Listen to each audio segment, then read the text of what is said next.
Programme special نشریات وفات جناب حضرت ابو طالب علیہ السلام کے ساتھ آپ کی خدمت میں حاضر ہوں۔ آج 13 نومبر ہے، 27 ربیع ہے اور جمعے کا روز ہے۔ پروردگار کی بارگاہ میں دعا گو بھی ہوں اور امید بھی ہوں کہ پوری دنیا میں آپ جہاں کہیں بھی ہوں گے صدقے میں محمد و آل محمد علیہ السلام کے خیر حافظ سے ہوں گے۔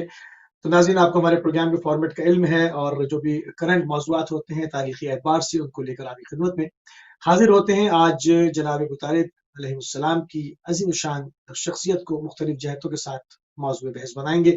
اس موضوع کے اوپر گفتگو کرنے کے لیے ہمارے ساتھ موجود ہیں کویت سے مولانا مرزا عسکری صاحب۔ قبل آپ کے پروگرام میں خوش آمدید کہیں گے اور آپ کی خدمت میں سلام عرض کریں گے۔ وعلیکم السلام ورحمۃ اللہ وبرکاتہ۔ بہرحال میں آپ کو شکر گزار ہوں، آپ کے سے میں یاد کیا۔ جزاک اللہ قبلہ، جزاک اللہ قبلہ۔ تھوڑا سا تمیدی جو ہے وہ تھوڑی سی گفتگو ہو جائے تاکہ پروگرام کو مزید کھولا جا سکے اور جناب ابو طالب علیہ السلام کی شخصیت کو جو ہے وہ اور مختلف جہتوں کے ساتھ جو ہے وہ پروگرام میں موضوع بحث بنائی جا سکے۔ جناب ابو طالب علیہ السلام کی شخصیت و کردار اس حوالے سے کیا کہیں گے؟ اعوذ باللہ من الشیطان الرجیم، بسم اللہ الرحمن الرحیم، الحمد للہ والصلاۃ علی اہلہ اما بعد۔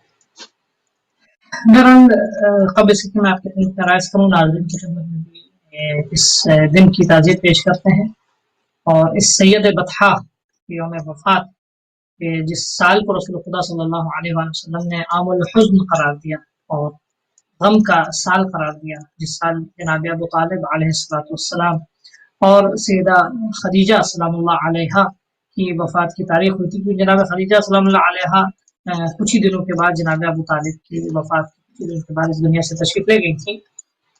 جناب ابو طالب علیہ السلام کی شخصیت و عظمت کے لیے صرف اتنا ہی کافی ہے کہ سرور کائنات حتمی مرتبت، یعنی اور جتنی دلیلیں اور واقعات وہ اپنی جگہ، لیکن انیشلی ابتدائی مرحلے میں اگر ایک جملے میں کہا جا سکے، خود اس سال کو عام الحزن قرار دینا۔ اللہ رسول اکرم ختمی مرتبت یعنی عام الحزن کا مطلب یعنی پورا سال غم کا ہے۔ تو کسی مملکت میں کوئی ایک رئیس مملکت مر جاتا ہے تو 3 دن 4 دن 5 دن 10 دن 20 دن 40 دن تک اس کے لیے ختمی مرتبت رسول اکرم صلی اللہ علیہ وآلہ وسلم پوری بشریت، پوری انسانیت کے لیے رحمت اور کیا نام ہے کرم خدا اور فیض خدا کا سبب بن کے آئے ہیں۔ آپ رسول خدا ہے، نمائندے خدا ہے، میسنجر ہے اللہ کے۔ آپ نے جناب ابو طالب علیہ السلام کی رحلت پر پوری یعنی پورے سال کو کہا کہ عام الحزن، یہ غم کا سال ہے۔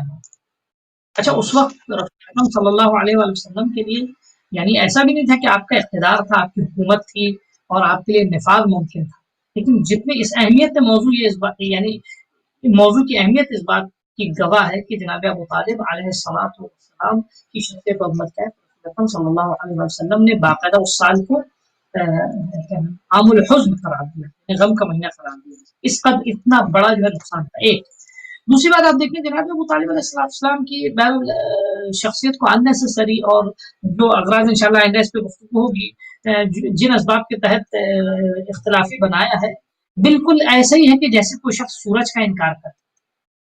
دن کے اجالے میں اگر کوئی روشنی دیکھنے کے بعد اگر کوئی سورج کا انکار کرے تو اس شخص کے سلسلے میں کیا کہا جا سکتا ہے؟ شخص کے سلسلے میں بہرحال یعنی کوئی بھی عقل مند صاحب عقل انسان، ذی شعور انسان جو دو چار کے حقائق پہ ایمان رکھتا ہے اور سمجھتا ہے، سمجھ سکتا ہے، جیسے دن کا اجالا دیکھ کے انسان جو ہے وہ کبھی انکار نہیں کر سکتا، مگر یہ کہ وہ نابینا ہو یا اس کا یعنی اس کے سینس آف آرگنس ڈسٹرب ہو، تبھی وہ شخص یا اس کی آنکھوں جو ہے وہ متاثر ہو یا اس کے آرگنس متاثر ہو، تبھی یہ شخص انکار کرے گا۔ یہی جناب ابو طالب علیہ السلام کی عظمت اور شخصیت عالم اسلام کے لیے نمایاں ہے، اظہر من الشمس جس کو کہتے ہیں، یعنی سورج سے بھی زیادہ واضح اور روشن، یعنی صرف الفاظ کی حد تک نہیں رکھوں۔ سب سے اہم چیز کسی کی شخصیت اور عظمت کے لیے جو سب سے پہلی دلیل ہے، الفاظ سے زیادہ جو عدل و دلیل ہے، کسی بھی شخصیت کی عظمت کی سب سے زیادہ بڑی دلیل یعنی لفظوں سے اور کیا نام ہے تحریروں سے سب سے بڑی دلیل کیا ہے؟ اس کا عمل، اس کا کردار۔ بالکل صحیح۔ انسان کا عمل اور کردار اس کی عظمت کی بہترین دلیل ہے۔ جناب ابو طالب علیہ السلام سید بطحا یعنی نام سے بھی تھے اور کردار سے بھی تھے۔ ایک اچھا ہم رسول اکرم صلی اللہ علیہ وآلہ وسلم کے حوالے سے، کیونکہ دیکھیں عظمتوں کا انتصاب جو ہے وہ بہرحال رسول اکرم صلی اللہ علیہ وسلم کی رسالت کے سائے میں ہے، ٹھیک ہے. جناب ابو طالب کی تعظیم، جناب ابو طالب کی عظمت، جناب ابو طالب کی شخصیت جو ہے ہمیں اس زاویے سے دیکھنا ہوگا. خود اپنے آپ میں محترم تھے، خود اپنے آپ میں خدا پرست تھے، خود اپنے آپ میں بائیمان تھے، خود اپنے آپ میں کیا نام ہے خدا کی بندگی کیا کرتے تھے. میں دلیل آپ کے پیش کروں گا، لیکن اس کے علاوہ سب سے بڑا کردار کہ یعنی رسول خدا کو آپ نے اپنی آغوش میں پالا ہے. رسول خدا صلی اللہ علیہ وسلم کی پرورش ایک سب سے بڑا. اچھا پرورش میں کوئی بھی جتنے بھی لوگوں نے جناب ابو طالب کی شخصیت کو مخدوش کرنا چاہا، آپ کے ایمان کا صرف ایک کیا نام ہے وہ بہانہ لے کر، وہ بھی سیاسی اسباب کے تحت، کسی نے بھی یہ کوئی اعتراض، کوئی بھی ایک تاریخ کا اعتراض لا کر دکھا دے کہ کسی نے یہ جناب ابو طالب علیہ السلام کی تربیت میں کوئی نقص بتایا. جناب عبد المطلب جب سے حوالے کرتے، بہت امپورٹنٹ نقطہ ہے یہ.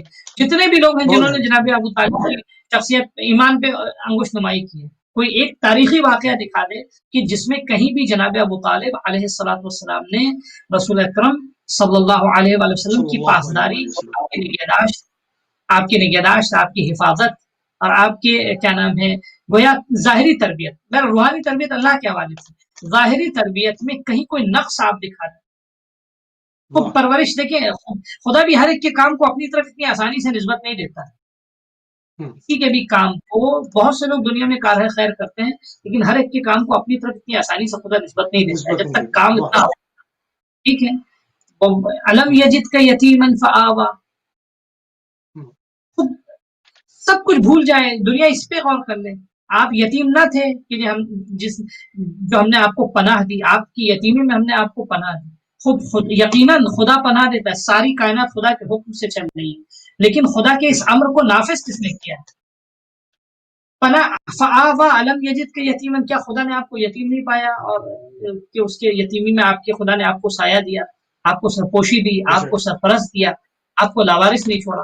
خود جناب ابو طالب علیہ السلام نے رسول خدا صلی اللہ علیہ وسلم کی پرورش کی. جناب ابو طالب کی آغوش میں آپ بڑے ہوئے. ٹھیک ہے. خود یتیمی آپ کی کہاں گزری؟ جناب عبد المطلب کے بعد جناب ابو طالب 8 سال کا سن تھا، جناب عبد المطلب اس دنیا سے تشریف لے کے وصیت کر کے، جناب ابو طالب سب سے بڑے بیٹے وصیت کر کے گئے کہ تم کو ان کا خیال رکھنا ہے. جناب ابو طالب نے کیا جملہ فرمایا اس سلسلے میں، آپ دیکھیں کہ کیا فرماتے ہیں کہ کس طرح جناب ابو طالب نے کیوں یہ وقفہ اور یہ عرصہ جو ہے جب تک آپ کی حیات رہی، آپ کیوں جناب ابو طالب رسول اکرم صلی اللہ علیہ وسلم کی تربیت اور پرورش میں ذرہ برابر بھی اپنے کوتاہی نہیں. کیا فرماتے ہیں؟ وَلَقَدْ أَنْبَأَنِي أَبِي عبد المطلب بأنه النبي المبعوث وأمرني أن أستر ذلك لئلا يغري به الأعداء. اب دیکھیں، اب آپ خود سوچئے، بہرحال ابھی ایمان کی جو گفتگو انشاءاللہ آئندہ ہوگی وہ اپنی جگہ. جناب ابو طالب جو رسول خدا صلی اللہ علیہ وسلم کی تربیت کریں، پرورش کر رہے ہیں، اس کی تعظیم کے لیے قرآن کہہ رہا ہے علم یجد کے فآوا، یعنی اللہ نے آپ کی پرورش کی. اللہ اکبر، سبحان اللہ نے سبحان اللہ. ٹھیک ہے نا، آپ کی پرورش جیسے وما رمیت اذ رمیت ولکن اللہ رمی، میں دلیل کے طور پہ آپ کی خدمت میں پیش کروں تاکہ بات نہیں ایسی نہ ہو. قرآن میں وما رمیت اذ رمیت ولکن اللہ رمی، یہ جو آپ کیا نام ہے شیاطین کو کنکڑیاں مارتے تھے حج کے میدان میں، اور یہ جمرات ثلاثہ کو جو تین چٹانیں جو ہیں وہ شیطان کے نام سے منسوب جو ہیں، ان کو جو آپ پتھر مارتے ہیں، تو وما رمیت اذ رمیت، وہ جب آپ نے مارا ان شیاطین کو، کنکڑیاں جو ماری آپ نے، تو وہ آپ نے نہیں مارا ولکن اللہ رما، یہ آپ کا عمل تھا، لیکن گویا اس میں دخل خدا کا تھا. خدا کی مشیت شامل تھی، خدا کی قدرت شامل تھی، خدا کی رضا شامل تھی، خدا کا ارادہ شامل تھا. ٹھیک ہے. یا خدا اپنی طرف کسی کے کام کو اتنی آسانی سے منتسب نہیں کرتا. یہاں بھی آپ دیکھیں، اب یعنی قرآن سے قرآن کی تفسیر ہوتی ہے نا، ہم یہی آیت بالکل ہو بہو یہی آیت یہاں بھی ہے. علم یجد کا یتیما فآوا، اللہ نے آپ کو یتیم نہیں پایا کہ جس نے آپ کی پرورش کی. جوانی تک رسول خدا کس کی پشت پناہی کے تحت میں؟ جناب ابو طالب علیہ السلام. یا اب پھر کیا فرماتے ہیں جناب ابو طالب؟ فرماتے ہیں کہ وَلَقَدْ أَنْبَأَنِي، ابھی میرے والد نے مجھے خبر دی تھی، عبد المطلب بأنہم نبی المبعوث، کہ یہ جو محمد ہے یہ نبی مبعوث ہے، اور وہ امرنی ان استر ذلک، اور مجھے آپ نے حکم دیا ہمارے بابا نے کہ آپ اس کو پوشیدہ رکھیے، چھپائے رکھنا، کسی کو بتانا نہیں، لئلا یغریا بہ الاعداء، کہ کہیں ایسا نہ ہو کہ تمہارے بتانے سے، اس کو افشاں و نمایاں کرنے سے جو ہے وہ دشمن جو ہے وہ گزن نہ پہنچائے، رسول اکرم صلی اللہ علیہ وسلم کو نقصان نہ پہنچائے. خوب، یعنی اس مدت میں آپ دیکھیں جناب ابو طالب کی عظمت کیسے. جناب ابو طالب نے تربیت رسول اکرم کی، صرف یہی آیت ہوتی قرآن مجید میں تو کافی تھا صاحب عقل و صاحب شعور کے لیے، صرف کچھ نہ ہوتا، کوئی تاریخی دلیل اور یعنی کوئی مثلا حدیث و کوئی روایت نہ ہوتی مزید اضافی تائید کے لیے. الم یجد کا یتیما فآوی، اللہ نے آپ کو یتیم نہ پایا کہ آپ کو پناہ دی اللہ نے. تو کس نے جناب رسول خدا کو پناہ دی؟ جناب ابو طالب علیہ السلام نے، جس پہ وہ بھی کس طرح باقاعدہ رسول اکرم صلی اللہ علیہ وسلم یعنی فخر کرتے تھے، اور یہ کہتے بھی تھے لوگوں سے کہ جب تک ہمارے ام تھے، ہمارے چچا زندہ تھے، ہمیں کبھی قریش نے تلخ نگاہوں سے نہیں دیکھا. اللہ اکبر، سبحان اللہ، سبحان اللہ، سبحان اللہ. تھوڑی سی ایمان کے اوپر بھی گفتگو ہو جائے.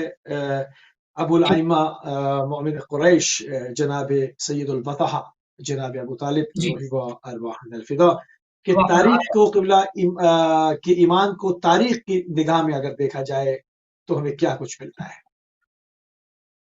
دیکھیے، سب سے پہلے آپ کی خدمت میں کریں، میں ایک جملہ یہاں عرض کروں گا آپ کی خدمت میں کہ ایمان کی، جناب ابو طالب کی ایمان کے اوپر ڈسکس کرنے سے پہلے ایک میں سجیشن کے طور پہ ایک جملہ ہے میرا، جس کو میں خود بھی اس کی رعایت کرتا ہوں، ٹھیک ہے، کہ اکثر ہم اپنی گفتگو میں کبھی بھی جناب ابو طالب علیہ السلام کی شان میں ایک لفظ جو دشمنوں نے توہین کی غرض سے استعمال کیا تھا وہ ہم استعمال نہ کریں کہ علیہ اللہ کافر تھے، کافر نہ.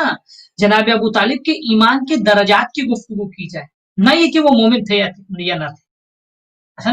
ان کے مومن ہونے پہ ڈسکس کرنا جو ہے یہ اصل جناب ابو طالب علیہ السلام کی شخصیت ہے. اصل ایمان ہونا یا نہ ہونا یہ تو موضوع بحث نہیں ہے.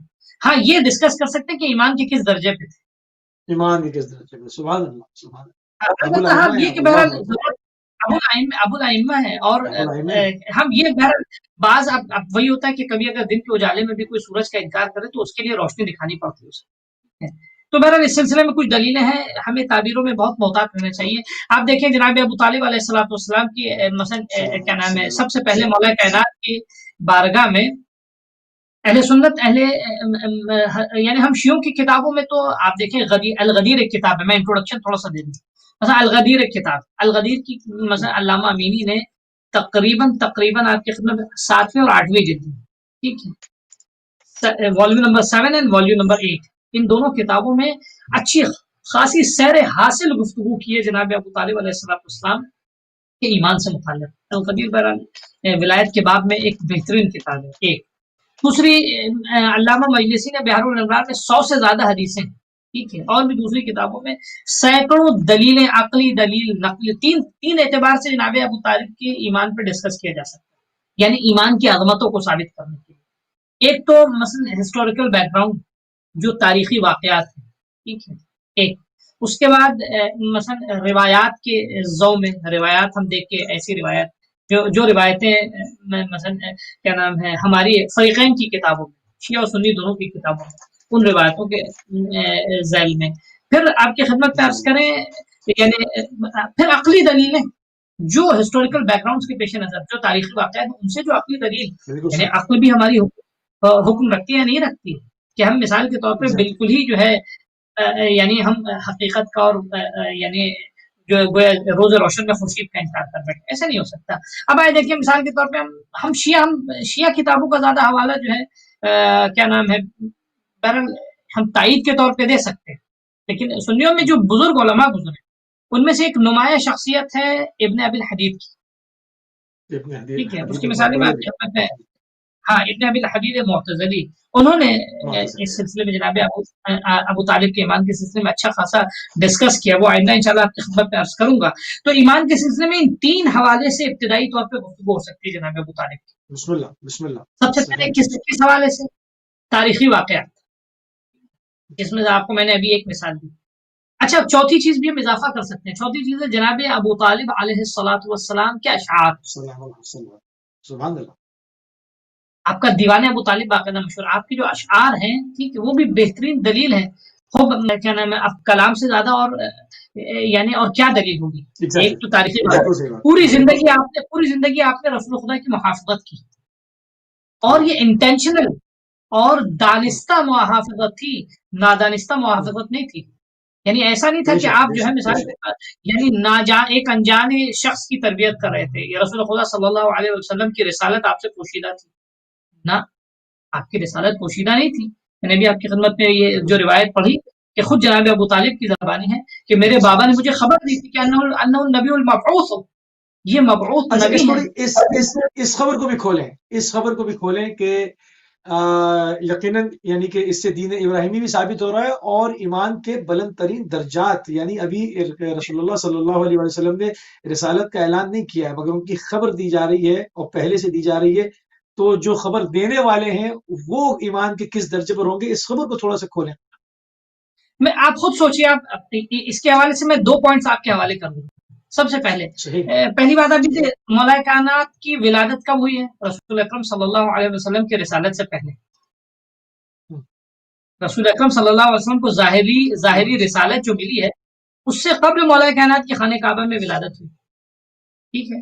اچھا، ولادت کے کیا نام ہے، ولادت کے بعد کے جو گفتگو ہے ٹھیک ہے، ولادت کے بعد ابھی مولا کائنات بہت بعد میں آئے ہیں. رسول خدا صلی اللہ علیہ وسلم کی یعنی جب رسول خدا کی رسالت سے پہلے، اور جناب رسول خدا جو جناب ابو طالب کی آغوش میں آئے ہیں اس کے بہت بعد آئے. جناب ابو طالب نے مدتوں رسول خدا کی پرورش کی ہے. جیسی جناب رسول خدا کو جناب کیا نام ہے فاطمہ بنت اسد کے پاس جناب ابو طالب لے کر گئے ہیں ٹھیک ہے، تو جناب ابو طالب نے یہ خبر دی کہ تمہاری صلب سے اللہ ایک ایسے فرد کو جو ہے اس دنیا میں لے کر آئے گا کہ جو اس رسول کا، اس مبعوث کا وسیع و وزیر ہوگا. سبحان اللہ، سبحان اللہ. کون کہہ رہا ہے؟ جناب ابو طالب علیہ السلام جو ہے جناب فاطمہ بنت اسد کو بشارت دے رہے ہیں. ایک اس کے بعد آپ دیکھیں جو ایک بہت مشہور بات ہے یعنی عدل و دلیل ٹھیک ہے، وہ کیا ہے؟ رسول خدا صلی اللہ علیہ وسلم کے نکاح کے وقت وہ خطبہ تو مشہور ہے، الحمدللہ الذی جعلنا من ذریۃ ابراہیم، کو ساری باتیں. اس کا ایک جملہ آپ کی خدمت میں عرض کروں کہ جو یوزلی اس کی طرف توجہ کم ہوئی ہے، وہ کیا ہے جملہ میں آپ کی خدمت میں عرض کر رہا ہوں. وہ خطبے کا ایک حصہ جو ہے یعنی اس سے بہتر اور کوئی حصہ نہیں ہو سکتا. وہ ہوا کیا فرماتے ہیں جناب ابو طالب؟ وہ ہوا واللہ بعد هذا له نبأ عظیم وخطر جلیل. کیا فرماتے ہیں جناب ابو طالب کہ وہ ہوا واللہ. اب بہرحال قسم کو سن کے بھی کم از کم تعبیریں تو دلیل ہوتی ہے نا. یہ واللہ کس کی؟ اس زمانے میں لوگ جو قسمیں کھاتے تھے واللات والعزا اور کیا نام ہے والفلا الگ الگ خداؤں کی جو ہے قسمیں کھاتے تھے. اس کی قسم خدا کی ٹھیک ہے.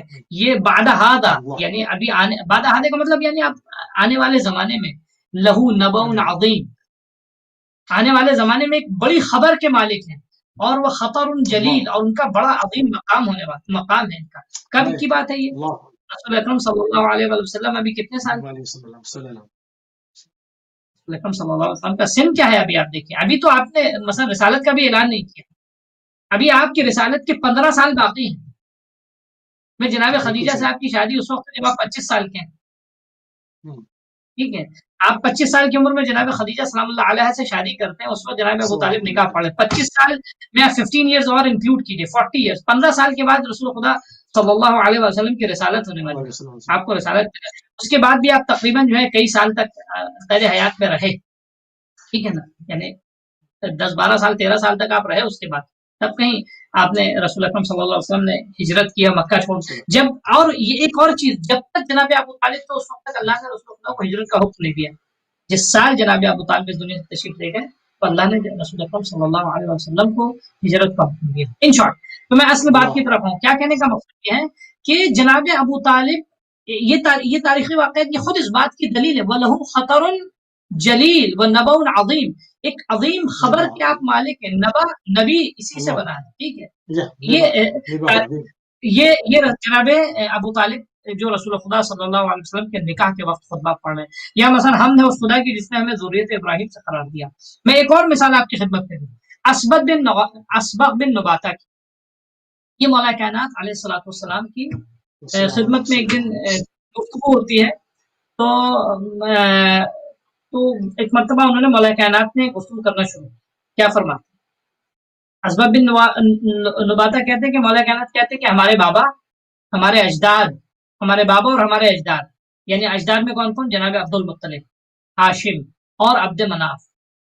ان میں سے کسی ایک نے بھی ہرگز کبھی اپنی زندگی میں بت پرستی نہیں کی. ان میں سے کوئی بھی بت پرست نہیں تھا. تب جناب اسبغ نے پوچھا، اسبغ بن نباتہ نے پوچھا کہ مولا تو پھر وہ کس کی عبادت کرتے تھے؟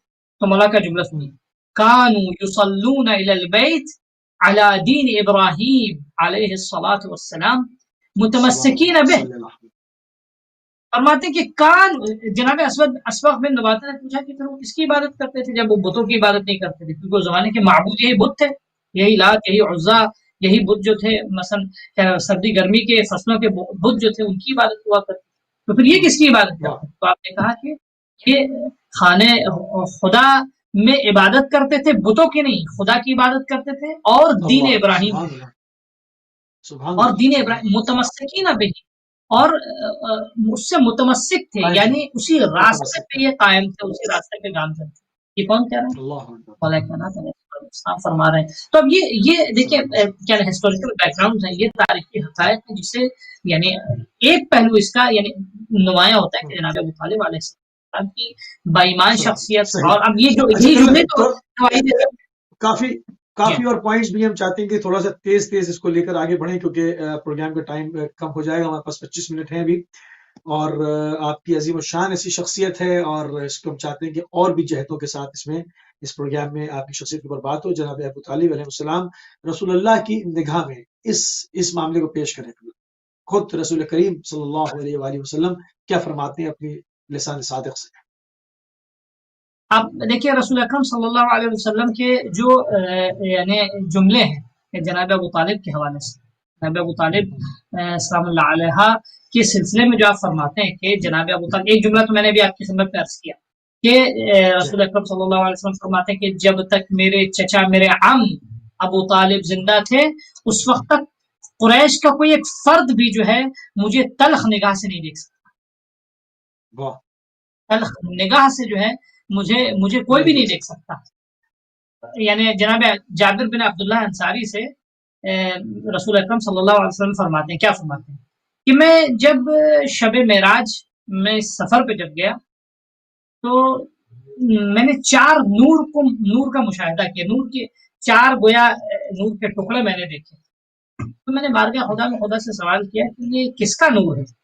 تو خدا نے جواب دیا. کیا جواب دیا؟ کہ یہ عبد المطلب. اور یعنی پہلا نور جناب عبد المطلب کا، دوسرا نور یہ آپ کے چچا ابو طالب، تیسرا نور یہ آپ کے بابا عبداللہ، اور چوتھا نور آپ کے بھائی طالب کا ہے. تو آپ سنیے کہ رسول خدا نے سوال کیا کہ خدائی یہ اتنا عظیم مقام کہ عرش پہ ان کا نور نمایاں ہو رہا ہے. میرا اس حدیث سے بہت ساری گفتگو ہو سکتی ہے تو لیکن ایک زاویے سے بھی ہم گفتگو کریں، کیا اتنا عظیم مقام کس بات کے لیے ان کو حاصل ہے؟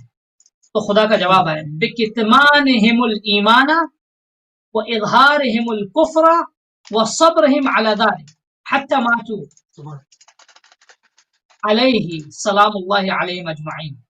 یہ حدیث قدسی کو 3 سبب بتائے جناب ابو طالب کی عظمت و شخصیت کے رسول خدا صلی اللہ علیہ وسلم. ٹھیک ہے، سب سے پہلا سبب کہ رسول اکرم جناب ابو طالب اور جناب عبد المطلب یا جناب عبداللہ کی، یہ کیونکہ دیکھیں ایک بڑی مصیبت کیا ہے کہ مسلمانوں کا ایک بڑا ایک طبقہ، ہم سب کے لیے نہیں کہیں گے، ایک طبقہ مسلمانوں کا وہ تمام آبا و اجداد پیغمبر کو یعنی مثلا بت پرستی کے دین پر علیہ باللہ سمجھتا ہے کہ وہ آپ بت پرستی کرتے ہیں.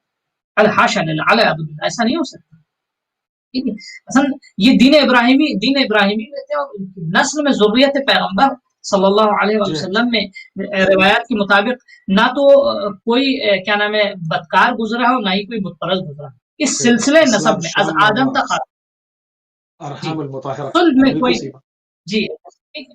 تو اب جناب ابو طالب علیہ السلام کے لیے اب آپ نے تین سبب بتائے. ایک تو بکتمانہم الایمان، ان چاروں نے، ان سب نے، خصوصاً جناب ابو طالب نے ایمان کو اپنے چھپائے رکھا. کیوں چھپائے رکھا؟ اسٹریٹجی تھی. ایمان کے لیے بولنا ضروری تھوڑی ہے ہر جگہ. کہیں یعنی اسلامی نقطہ نظر سے بھی ہم دیکھیں، آپ آئے مثلا آج کے یعنی اسلام کا قانون اس سلسلے میں اگر جاننا چاہیں تو ہمیشہ اسلام میں ضرورت کے مطابق اسٹریٹجی معین ہوتی ہے. جہاں آپ کے اعلان کرنے سے دین کا تحفظ ہو رہا ہے آپ اعلان کیجیے، جہاں آپ کے چھپانے سے دین کا تحفظ ہو رہا ہے آپ چھپائیے. میں قرآن کی اگزامپل دوں، قرآن میں مثال دوں. ٹھیک ہے، جناب موسیٰ کا جب قتل کرنے کا پلان کیا تو مومن آل قریش کہ الذی یکتم ایمانہ، ٹھیک ہے نا، قرآن نے سند دی کہ وہ اپنے ایمان کو چھپا رہا تھا. اس نے آ کے جناب موسیٰ کے قتل یعنی وہ فرعونیوں کو جناب موسیٰ کے قتل سے روکا ہے. تو وہ اگر اپنا ایمان ظاہر کر دیتا تو وہ بھی مارا جاتا اور جناب موسیٰ بھی شہید کر دیے جاتے. وہ ہوتا جناب موسیٰ بھی شہید ہوتا.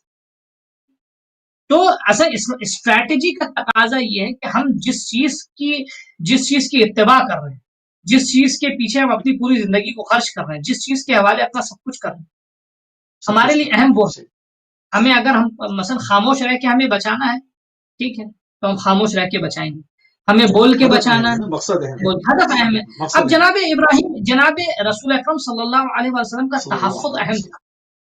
جناب رسول خدا کی جان کی بقا ضروری تھی، جس کے لیے اگر فرض کیجیے جو حال یعنی جناب ابو طالب مثلا جس طرح مسلمانوں کا جنہوں نے باقاعدہ اسلام کا اعلان کیا تھا، جن سختیوں سے، جن سوشل بائیکاٹ سے اور جو سختیوں سے وہ گزر رہے تھے، اگر جناب ابو طالب کھل کر سامنے آ جاتے تو یہی حال جناب ابو طالب کا بھی ہوتا. جبکہ آخری وقت تک جب شیب ابو طالب میں بھی تھے، جب مسلمان جو دیمت نے ختم کیا ہے یعنی ان کی وہ ٹریٹی کو، ان کے معاہدے نامے کو، ٹھیک ہے، اس کی خبر جا کے جناب ابو طالب نے دی قریش کو جا کے. یعنی اس کا مطلب جناب ابو طالب یعنی اس سینکشن کا حصہ نہیں تھے جناب ابو طالب. اگر جناب ابو طالب بھی اوپنلی سامنے آ جاتے علیہ الصلوۃ والسلام تو وہ بھی اس سینکشن کا حصہ بنتے، ان کے ساتھ بھی مشکلات آتی. ٹھیک ہے، وہ رسول خدا کی حفاظت نہیں کر پاتے. کیسے امام حسن علیہ السلام نے، یا فرض کیجیے قرآن مجید میں ایک چیپٹر ہے زحف کا، جنگ سے پیچھے پیٹھ دکھا کر بھاگنا حرام ہے میدان جنگ سے. مسلمانوں کے لیے جائے، کسی مسلمان کے لیے اگر راہ خدا میں جہاد کے لیے اترا تو جنگ سے پیچھے بھاگنا جائز نہیں، لیکن زحف کی اجازت دی ہے. زحف کسے کہتے ہیں؟ زحف کہتے ہیں یعنی کیا نام ہے، جیسے آپ نے دیکھا ہے تیز رفتار سے جب گھوڑا دوڑنا شروع کرتا ہے تو ایک دو قدم وہ پیچھے جاتا ہے، اس کو کہتے ہیں زحف. یعنی اپنی اسپیڈ کو اور تھوڑا سا مثال کے طور پہ ایکسیلیٹ کرنے کے لیے انسان دو قدم پیچھے جائے، اس کو زحف کہتے ہیں.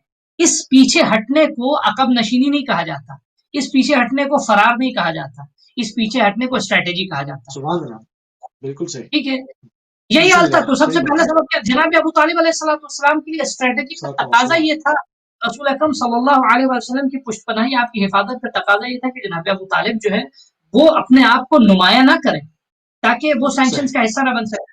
ٹھیک ہے، تو ایک تو بکتمانہم الایمان، اللہ یہ نور جو ان کو عرش میں ملا ہے وہ کس لیے ملا ہے کہ انہوں نے اپنا ایمان چھپا کر رکھا. دوسرا کام کیا وہ اظہارہم الکفر، ظاہری طور پہ کافر ان کو اپنے جیسا سمجھتے تھے، مشرکین ان کو خود جیسا سمجھتے تھے، سمجھا جو دوسرے مشرکین سمجھتے تھے. تیسری چیز وصبرہم علی ذلک حتی ماتوا، اور اس حال میں وہ صبر کرتے رہے یہاں تک کہ وہ اس دنیا سے چلے گئے. سلام اللہ علیہم اجمعین، اللہ کا سلام و درود ہو ان سب کے اوپر. تو اب اس سے کیا آپ دیکھیں رسول اکرم صلی اللہ علیہ وسلم اس سے جناب ابو طالب علیہ السلام کی کیا نام عظمت و شخصیت کو بتا رہے ہیں. مسلسل گریہ کرنا، رسول خدا جو ہے کیا نام ہے کم لوگوں کے اوپر آپ نے گریہ کی، مسلسل گریہ کرنا. نہ صرف یہ، جب جیسے جناب ابو طالب کی رحلت کی خبر دی ہے مولا کائنات نے آ کے کہ میرے بابا کا انتقال ہوا، رسول خدا صلی اللہ علیہ وسلم، یہ بھی اہم نقطہ پوائنٹ، حکم دیا جناب مولا کائنات کو. ٹھیک ہے، کیا حکم دیا کہ جاؤ ہمارے چچا کے لیے غسل و تجہیز و تکفین کا انتظام کرو. اور تجہیز و تکفین کس کی ہوتی ہے؟ علیہ باللہ، میں تو اس تعبیر کو کہنے میں مجھے عجیب سا لگتا ہے، لیکن کسی غیر مسلم کی تجہیز و تکفین نہیں ہوتی. بالکل. تو اسلام میں حرام ہے، یعنی اسلام میں اصل نہیں، جائز نہیں، اصل ایک غیر مسلم کو مسلم قبرستان میں دفن کرنا جائز نہیں، ایک غیر مسلم کو مسلم قبرستان میں دفن کرنا، یا اسی طرح ایک مسلم کو دفن کسی کرنا غیر مسلم قبرستان میں دفن کرنے کی اجازت نہیں ہے، بالکل ایسے ایک مسلم کو، ابھی آپ دیکھیں اب یہ پوائنٹ بھی مثلا ویلڈ پوائنٹ ہے، اس کو غور کیا جائے، ایک مسلم کو غیر مسلم قبرستان میں اور ایک غیر مسلم کو مسلم قبرستان میں دفن نہیں کیا جا سکتا ہے، جی ہاں جی ہاں جتنے جی، بھی لوگ بعد میں ڈیبیٹ کرتے ہیں، بعد میں دیوار توڑ کے بعض جگہوں پر ایک بھی کر لیا گیا، جی ورنہ دفنائے گئے تھے دوسری جگہ۔ وہ دوسری جگہ بات ہے، خود جناب تاریخ میں ابو بعض طالب لوگوں کی کے لیے ہے ہی ہے، جناب ابو طالب السلام ہو بے شک۔ تو اب کہنے کا مقصد یہ کہ رسول خدا نے مثلا پریکٹیکلی ثابت کیا ہے، اب اس سے زیادہ اور کیا ہو سکتا ہے؟ اچھا صرف جو ایک چیز اور میں عرض کرتا چلوں کہ مثلا ایک شخص ہے کہ جس کی روایت پہ ایک روایت ہے، خبر واحد جس کو کہتے ہیں، صرف ایک روایت ہے کہ جس کو دلیل قرار دیتے ہیں، وہ کہتے ہیں کہ رسول اکرم صلی اللہ علیہ وسلم کی جو ہے وہ خدا نے ان کو خطاب کیا کہ اگر آپ جو ہے 70 بار بھی جو ہے آپ توبہ استغفار کیجیے گا تو اللہ جو نہیں یغفر اللہ۔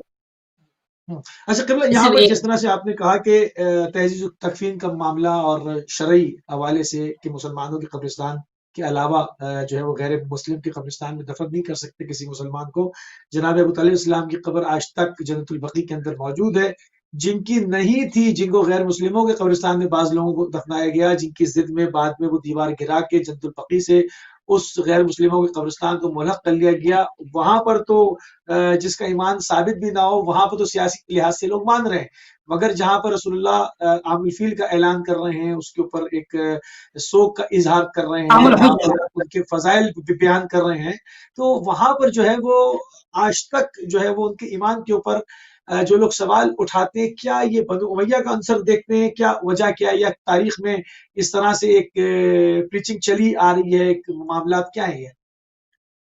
دیکھیے آپ کی خدمت میں بہت حساس سوال کی طرف آپ نے اشارہ کیا، بہت اچھا ویلڈ کوشچن ہے اور یعنی ایک دم ریالٹی سے نزدیک ہے۔ آپ دیکھیں کیا ہوا کہ بنی امیہ نے کسر نہ چھوڑی، خاص کر بہرحال حاکم شام نے کسر نہ چھوڑی مولا کائنات علیہ الصلوۃ والسلام اور آل ہاشم، آل ابو طالب کے اندر نقص ایجاد کرنا، حتیٰ یہاں تک ان کی منفی تبلیغات اور ان کا پرچار اس قدر پہنچا کہ مولا کائنات کی شہادت کے بعد شام میں لوگ پوچھتے تھے کہ علی مسجد میں کیا کر رہے تھے۔ بالکل یہ اب یہ مسلمانوں کے لیے یہ مسلمانوں کے لیے بہرحال ایک لمحہ فکر کہ بہرحال یہ ہوا ہے مسلمانوں کے مولا کائنات اس قدر شخصیت کو خراب کرنے کی کوشش کی۔ بنی امیہ نے مولا کائنات کے مقام کو گھٹانے کے لیے کہاں سے شروع کیا؟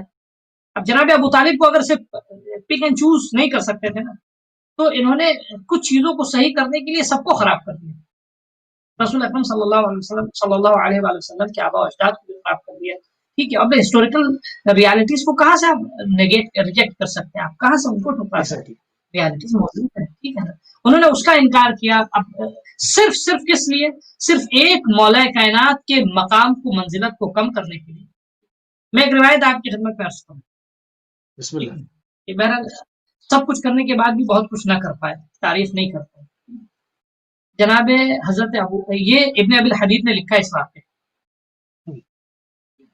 جناب ابو بکر کے حوالے سے ابن ابی الحدید لکھتے ہیں اس واقعے کو کہ جناب ابو بکر تقریباً یعنی رسول اکرم صلی اللہ علیہ وسلم کی رحلت کے آخری ایام میں اپنے والد کو لے کر اور آ کر بڑی منت سماجت کے بعد جو ان کے والد جو ہیں رسول اکرم صلی اللہ علیہ وسلم کی بارگاہ میں آئے اور وہ ایمان لے کر آئے۔ اس کے بعد جناب ابو بکر نے ابن ابی یعنی ابو بکر ابن ابی قحافہ ابن ابی الحدید میں تعبیر، ابن ابی الحدید جو ہیں یہ سنی اسکالر، انہوں نے نہج البلاغہ کی شرح لکھی ہے اور یہ متوقفین میں سے، میں یہ بھی کلیئر کرتا چلوں، ان کے اوپر الزام لگا شیعہ ہونے کا، یہ بھی متوقفین میں سے۔ متوقفین میں سے کیا مطلب؟ یعنی مولا کائنات کی فضیلت کے قائل ہیں، ٹھیک ہے، لیکن ولایت کے باب میں مولا کائنات کو پہلا نہیں مانتے ہیں، اس سلسلے خلافت کے قائل نہیں، ٹھیک ہے، اور بہت سے مقام پہ انہوں نے مثال کے طور پہ ساری چیزوں کو نقل کرنے کے بعد بھی توقف کیا، ٹھیک۔ تو ابن ابی الحدید کو شیعہ اسکالر شیعہ اسکالر نہیں ہے، انہوں نے بس یہ کہ ہاں ایک منصف تاریخ نگار ہیں اور شارح ہیں، بلاغت پہ انہوں نے اچھی بہت بہترین شرح لکھی ہے، واقعا جامع شرح. تو انہوں نے اس روایت کو نقل کیا اپنی کتاب میں، کہتے ہیں کہ جناب ابو بکر نے رسول اکرم صلی اللہ علیہ وسلم کو خطاب کیا، یا رسول اللہ، ٹھیک ہے، مجھے ناز ہے، میں الفاظ اپنے نقل کر رہا ہوں، مفہوم یہی ہے، مجھے ناز ہے جناب ابو طالب پر کہ وہ آپ کی رسالت کی ابتدا میں آپ پہ ایمان لے کر. کون کہہ رہا ہے؟ جناب حضرت ابو بکر فرما رہے ہیں، ٹھیک ہے. کون نقل کرنے والا ہے؟ ابن ابی الحدید نقل کرنے والا ہے. ٹھیک، ابن ابی الحدید معتزلی ہیں یا بھی نہیں، ٹھیک ہے نا. خوب اب کیا نام ہے، یہ تاریخی جو ہے کیا نام ہے ریالٹیز ہیں، تاریخی فیکٹ ہیں، ٹھیک. خوب اب لیکن ان سب کے باوجود بھی بنی امیہ کی پوری کوشش یہ تھی کہ کس طرح کون سا ایسا پوائنٹ نکالے کہ جس میں مولا کائنات کی منقصت ہو سکے. وہ مولا کائنات کے کردار میں منقصت نہیں لا سکتے، مولا کائنات کی مجاہدانہ زندگی میں منقصت نہ لا سکتے، کہیں سے بھی کوئی بھی ان کو نقص نہ مل پائے. آپ کی عبادت، آپ کی بندگی، آپ کا عدل، آپ کا انصاف، آپ کا مثال کے طور پہ کیا نام ہے آپ کی 3 سے 4 سالہ ظاہری حکومت، آپ کا عدل، آپ کا انصاف، کہیں بھی کچھ نہ ملا. تو کیا پوائنٹ نکالا بنی امیہ نے؟ مولا کائنات کی شخصیت کو نیچے لانے کے لیے. ابھی میں دوسرے زاویے سے گفتگو نہیں کروں کہ بہرحال مثلا وہ سب چاہ رہے تھے سب برابر ہو جائے، تاریخی اعتبار سے سب کو برابر کرنا چاہ رہے تھے کہ کوئی بھی برتری نہیں پائی جاتی، ٹھیک ہے. یہ شام والوں نے کوشش کی کہ مولا کائنات علیہ الصلوۃ والسلام کو دوسروں کے برابر لانا چاہ رہے ہیں، لیکن نہیں ہو سکتے. اس کے لیے کیا کام کیا؟ سرے سے جناب ابو طالب کی یعنی ایمان کا انکار کر دیا. اب اس میں کوئی شک نہیں ہے کہ مثلا یعنی جھوٹ جو ہے وہ دھڑلے سے بولا جا رہا تھا، جھوٹی نسبتیں دھڑلے سے دی جا رہی تھی. مولا کائنات کے جتنے بڑے بڑے القاب تھے وہ مولا کائنات سے دوسروں کو لے کے دے دیے گئے، جیسے میراثیں تقسیم ہوتی ہیں. تو یہ شام کا باقاعدہ ایک پلان گیم تھا کہ جس سے بہرحال تاریخ میں جو لوگ منصف ہیں، ٹھیک ہے، جن کے پاس شعور ہے، تو وہ تو اس کا انکار نہیں کر پائے. بہرحال انہوں نے سب دیکھا، وہ مجبور تھے، ٹھیک ہے. مثال کے طور پہ آپ کے الدرجات الرفیعہ کتاب ہے، اس میں مؤلف کیا جملہ فرماتے ہیں کہ مجھے تعجب ہوتا ہے کہ جناب ابو طالب علیہ السلام والسلام کے اشعار اور آپ کی شخصیت اور آپ کا کردار دیکھنے کے بعد پھر کوئی جو ہے ان کے ایمان پہ شک کرے، ٹھیک ہے. تو یہ بنی امیہ نے باقاعدہ ایک پلان سازش رچی تھی تاکہ مولا کائنات یہ سارا معاملہ سیاسی رہا نا، پولیٹیکل. میں البتہ دیکھیے اب اس سلسلے میں کیا سجیشن دوں گا، بہرحال یہ کوئی ہم ایگریشن بھی نہیں اس میں، کوئی اس میں بیجا ہم آگ بند کر کے چیلنج بھی نہیں. ایک مسلمانوں کے لیے قابل غور مسئلہ ہے، سبھی ہم کو روز محشر جانا، اللہ کو جواب دینا ہے. عام زندگی میں کسی ایک مسلمان کو اگر آپ نے کوئی ایسی نسبت اس کو دے دی، میں ایک نقطۂ فکر دے رہا ہوں تمام مسلمانوں کے لیے. عام زندگی میں کسی ایک مسلمان کو آپ نے کوئی ایک ایسی تعبیر اس کے حق میں کہی جو اس میں نہیں پائی جاتی. فرض کیجیے آپ نے کہا دیوانہ، ایک شخص کو جو دیوانہ نہیں ہے، روز محشر وہ مواخذہ کرے گا، کھڑا رہے گا. جنت میں اگر ہم جانے والے ہوں گے تو مجھے روک لے گا کہ تم نے ہم کو دیوانہ کیوں کہا. باس خاص ہوگی روز محشر، حق الناس ہے. کیا مسلمان جواب دیں گے روز محشر اللہ کو جا کے؟ کم از کم تحقیق تو کر لیں اس کی کہ جناب ابو طالب کے سلسلے میں اتنا بڑا الزام لگانے سے پہلے روز محشر اللہ محاسبہ نہیں کرے گا. اور تمام مسلمانوں کے لیے ایک عام دعوت، ایک اخلاقی دعوت ہے کہ کم از کم اپنے شرعی اعتبار سے اپنے آپ کو بری ذمہ کرنے کے لیے روز محشر تحقیق کریں. ہم نہیں کہتے کہ ہماری بات کو کوئی آگ بند کر کے مان لیں، جائیے تحقیق کیجیے، اسٹڈی کیجیے، اور بیجا توقف بھی نہ کیجیے کہ ہم یہاں رکتے ہیں، ہم یہاں کچھ نہیں کہیں گے، ہم یہاں خاموش رہیں گے. نہ، آپ کو روز محشر اللہ کو جواب دینا ہوگا. اسی ایک ابھی اور دوسری تمام چیزوں کو چھوڑیے، صرف اسی ایک الزام کے تحت جو ہے آپ جنت میں جانے سے رک جائیں گے. اور پھر کوئی معمولی بات نہیں ہے، یعنی جس شخصیت نے رسالت مآب صلی اللہ علیہ وسلم کی پرورش کی اور ایسے عقائد رکھنا، رسالت مآب صلی اللہ علیہ وسلم کی رسالت پہ سے بھی تو ایمان ہٹ جاتا ہے. تو آپ رسالت مآب کی ہی بات کی نفی کر رہے ہیں نا یہاں تو. جی رسالت مآب، آپ آئیے دیکھیے ان کا کردار دیکھیے. آپ یعنی کہیں بھی آپ نے مثال کے طور پہ جو ہے وہ کسی نے ایک بار بھی اسلام میں تلوار چلائی تو آپ نے اس کو کتنے بڑے بڑے القاب دے دیے، کیا کیا کر دیا. یہاں پوری زندگی اپنے جو ہے وہ صرف کرتی رسول خدا کے تحفظ. حتیٰ دعوت ذوالشیرہ میں جو جن لوگوں نے مخالفت کی وہ ایسا تھوڑی تھے کہ سب غیر تھے مخالفت کرنے والے، خوب رسول خدا کے چچا نے مخالفت کی. اپنے سگے سگے لوگوں نے مخالفت کی، وہ اپنے سگے خاندان والے قریش والوں نے مخالفت کی، خوب ان تمام مخالفت کرنے والوں پہ خدا کی لعنت ہے، ٹھیک ہے، خوب انہوں نے حمایت کی، کیوں حمایت کی؟ اگر یہ چچا تھے تو دوسرے بھی چچا تھے، اگر صرف چچا بالکل صحیح، رشتہ داری اگر ریلیشن اگر اہم رکھتا کہ مثلا ریلیشن کے سبب انہوں نے حمایت کی، تو دوسرے چچاؤں نے کیوں نہیں حمایت کی؟ دوسرے چچا کیوں پیچھے رہے تھے؟ دوسرے پھر تو چچا سب کیوں کرتے کفر تھے، کی حالت میں دنیا سے چلے گئے؟ کیوں چلے بالکل گئے؟ صحیح۔ اور یہ جناب رسول اللہ صلی اللہ علیہ وسلم جناب کے نکاح کے اوپر بھی تو آئے نا، رسول اللہ کے نکاح کا جناب خطبہ کس نے جناب پڑھا، رسول اللہ صلی اللہ علیہ اور وسلم کا اور نکاح اس وقت خطبہ تو نکاح، خطبہ ہی نکاح، جی اچھا رسول خدا خود کہہ کیا سکتے تھے رسالت مآب کسی ایسے سے نکاح پڑھوا لیں گے جس کے ایمان کا کچھ پتہ ہی نہ ہو؟ مطلب عجیب نہیں، بات ہے نا، ایک انسان کو پڑھوانے کا ایک کنسپٹ آپ دیکھیے، اس چیز کو اور دیکھیے، باقاعدہ ایک بنوان بزرگ تسلیم کرنا کہ آپ بسم اللہ کیجیے، آپ بنوان بزرگ تسلیم کرنا خطبہ نکاح کو، خوب رسول خدا کہہ سکتے تھے کہ بھائی یہاں پلیز اسٹے اوے، ہمیں یہ کام کرنے دیجیے، تو پوری زندگی کا معاملہ، پوری نسل کا معاملہ، قیامت تک کا معاملہ، ٹھیک ہے نا، صحیح ہے نا؟ تو رسول اکرم صلی اللہ علیہ وسلم نے ایسا نہیں کیا، رسول خدا صلی اللہ علیہ وسلم نے ایسا نہیں کیا، وہ باقاعدہ ایکسیپٹ کیا، ان سے گزارش کی کہ آپ نہ کریں، ٹھیک ہے، حتیٰ رشتے کے لیے بھی جناب ابو طالب گئے، بے شک اللہ، تو رسم عرب یہ تھی کہ اس وقت مرد یعنی مرد خود بھی جا سکتا تھا، یا مثال کے طور پہ اگر کوئی یتیم ہے تو وہ فرض کیجئے بہت سلیکٹو افراد کو بھیجتا تھا باقاعدہ اپنی طرف سے نمائندگی کے لیے، تو رسول اکرم صلی اللہ علیہ صحیح۔ وسلم نے جناب ابو طالب کو اپنا سرپرست بنا کر بھیجا۔ جی ہاں، 3 منٹ رہ گئے قبلہ، ہمارے پاس 3 منٹ رہ گئے، بالکل بالکل صحیح۔ جی کچھ ہمارا ٹائم اشعار پہ بات آلموسٹ، ہو جائے جس سے ایمان جو ہے وہ آشکار ہوتا ہے، کلام سے زیادہ انسان کے افکار کی نمائندگی اور کیا چیز کرے گی آخر؟ بالکل آپ دیکھیے جناب ابو طالب علیہ الصلوۃ والسلام کے جو صلی اللہ یعنی علیہ رسول وسلم۔ اکرم صلی اللہ علیہ وسلم کے کیا نام ہے سلسلے میں اشعار ہیں، یعنی وابیۃ یستقى الغمام من وجهه، کیا نام ہے کہ وہ سفید چہرہ رسول اکرم صلی اللہ علیہ وسلم کی شان میں آپ فرماتے ہیں کہ وہ سفید چہرہ کہ کیا نام ہے جس سے گویا پرندے بھی سیراب ہوتے ہیں اس کی خوبصورتی اور اس کی جو ہے وہ زیبائی سے، ٹھیک ہے، اس کے بعد آپ سبحان فرماتے ہیں کہ مثلا وَلَقَدْ عَلِمْتُ مجھے خبر ہے اس بات کی، ٹھیک ہے، کہ انہ نبی کہ وہ نبی ہیں جیسے ان سے پہلے عیسیٰ اور اللہ، موسیٰ نبی، ٹھیک ہے، تو اس طرح کے باقاعدہ دیوان جناب ابو طالب کا جو ہے وہ جناب ابو طالب کی یعنی اشعار سے بھرا ہوا کہ جو آپ کے ایمان، آپ کی عظمت اور آپ کی سربلندی کے اوپر دلیل ہے، جس سے واضح طور پہ یعنی نمایاں ہوتا ہے کہ ادبی اعتبار سے بھی اس پہ اگر غور کریں اور آپ کے کیا نام ہے اشعار کے متون پہ اگر ہم غور کریں تو اس سے بالکل جو ہے